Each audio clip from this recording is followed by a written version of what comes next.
तो देखी जा भैया आज मेरा फिर से हो भैया अपन जात अन सामान बेचे खातिर आज फिर से रहुआ सबके एगो इनका से गाना सुनाओ तनी। कहाँ हो भैया रुका रुका रुका रुका रुका रुका कहाँ चल दिल आज ड्यूटी पर गाड़ी बंद करा।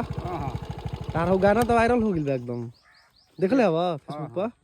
तो आजो कुछ सुनब एगो सुना देता नी सुनावा तनी एगो लहरदार तनी सुनावा सुनावा लहरदार एकदम।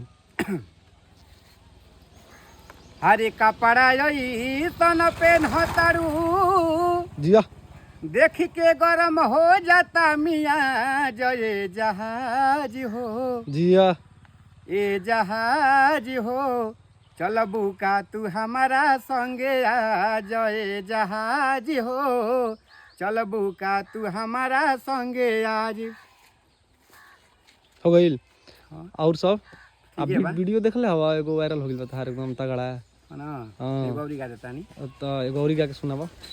तू का भूलैबू हमके हम ही भुला देब सैड तू सॉन्ग जिया का भूलैबू हमके हम ही भुला देब लिखल तहर नाम हाथ पे काट के मिटा देब जिया लिखल तोहर नाम हाथ पे काट के मिटा देब जिया गाना में लिखे लो का ना गाना तो ई कैसे ई कहाँ से ई गाना ई सब हम गाना ऐसे ही अच्छा